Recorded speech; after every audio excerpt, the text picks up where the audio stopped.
Father, from his face, from his countenance, from his eyes, from here, love would go back out to the Son. And it's like they were throwing this liquid fire, this love at one another.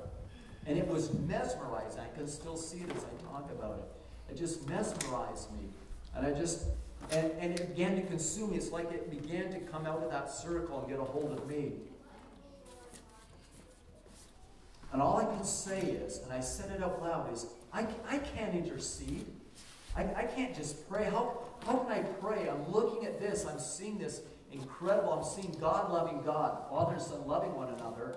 It's like the thought of now bringing my list or crying out for this or yelling at the devil. Whatever. I couldn't do it. And because I was consumed, I wanted to be part of what I was looking at. And that it became so strong, I felt a physical pain in my heart. Physically, I felt pain of longing. The desire was so real. So it's like my body couldn't contain because my spirit was now taking over. And the Spirit of God in me. And if the fullness of God came into a human being who is not Yeshua himself, the human body would explode. That's what I believe. It's just, God knows, because sin, darkness and light cannot cohabitate. So to the degree that I've yielded my life to God, He occupies that part. But I'm not fully there yet. Surprise! You knew that, Willie, just don't tell anyone. And this is when God spoke to me. And it was Jesus who spoke. And He said this. And it changed my prayer life. And this is my launching pad, the fourth one this morning, for what I want to share. And I'm quoting the Lord. I would rather you gaze upon the intimacy that I share with Father than to have you join me before His throne in intercession.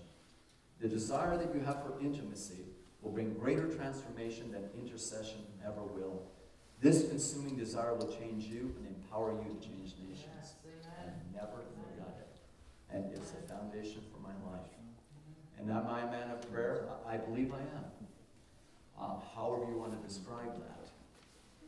But to understand that even though He is our great high priest, ever lives to intercede for us, and we are called to be high priests, holy chosen people, according to the Scripture, He said, I would rather that you join me in this intimacy than you stand beside me and intercede before the Father, because in the end it will bring forth something more powerful.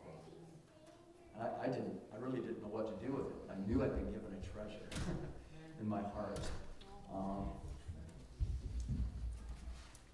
Even as I was sharing this, I could see that fire starting to burn in some of your faces. I could see it. I could just, Roy, something caught your heart when I was sharing that. It's desire is a powerful thing, longing desire. It's the antidote to lust in any form, for whatever it is we might lust after, is desire and longing for God. As I continued to watch, because the vision continued, I saw how the heart of the Father was moved by my longing to share their intimacy. It's obviously God knew I was there. He brought me there. But like any father, it's almost like He knew I was there, but He's pretending I wasn't, just to see how long I would engage. He was watching me. And I saw His hands begin to move by my longing and desire. I wasn't saying anything. I wasn't asking God for anything. I was just in His presence, consumed with His presence. And I saw His hands begin to move and bring change on the earth in response directly to my longing and my desire for Him, and to share their intimacy, to share that being right on the inside, right there being held. My son still today says, as this thing says, everybody hug. That means he runs up and stands between my wife and I when we're having a hug. And he pushes us apart. We've got to lift him up and hold him. And he kisses us back and forth. Takes turns kissing. Everybody kisses everybody. Everyone hugs. And he absolutely loves it. He thrives on it. And he's allowed anytime he wants. In the Spirit, I saw great power released on the earth as other people began to express their desire for intimacy. It's like these fires popping up. As individual hearts joined together in a unity of desire, it had a multiplying effect on the response of God's heart. I saw what looked like a fire burning around God's throne increase in intensity as many individuals began to direct their desire towards the Father and Son. I saw other people longing, looking, desiring to share this intimate relationship, this love that was so pure, so intense. It increased the fire around God's throne. And then God took the fire, and he began to send the fire onto the earth. And I saw the fire hit nations, and they would shake. It's just as we simply gazed and joined in with what the love between the Father and the Son, their relationship, this fire increased.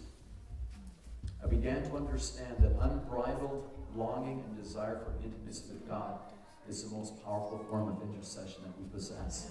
It's not either or, but the most powerful, the rawest, if you will, form of power in prayer is a longing and a desire to know, to share the love, the heart of God.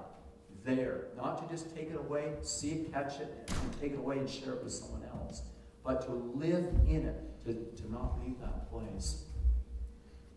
And it continued to grow, and I began to feel the Father's heart for his creation and the deep passion in the heart of Jesus to fulfill the desire of our Father's heart.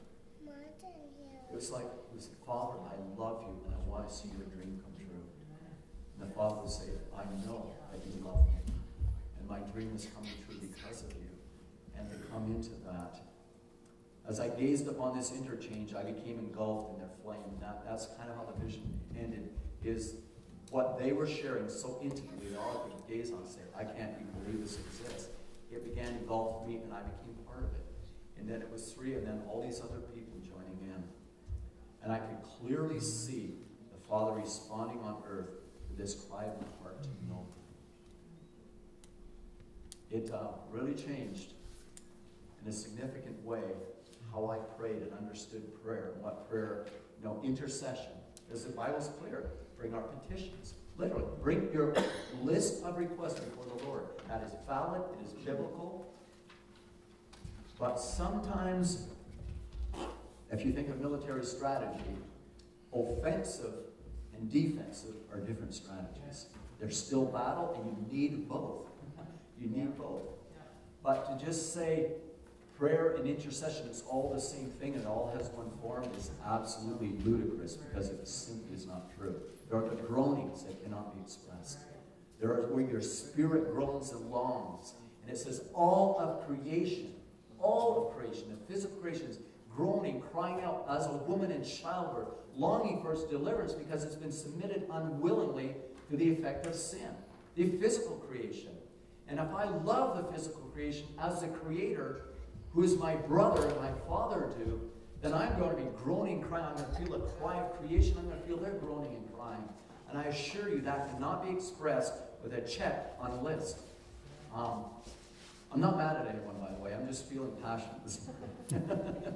But it is not sufficient that, well, I prayed about that, until my spirit feels satisfied that its cry has been heard, however that's expressed, that I have not broken through in prayer.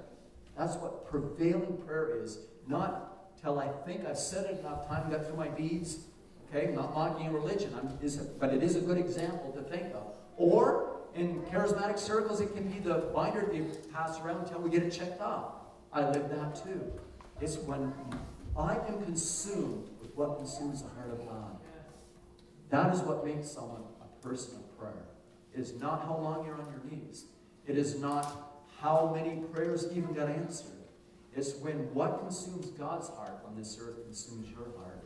And trust me, there's nothing more fulfilling, more rewarding than to know that you carry the longing and desire of God in your heart. I weep when I see the destruction of the physical planet. I'm living it in my terror.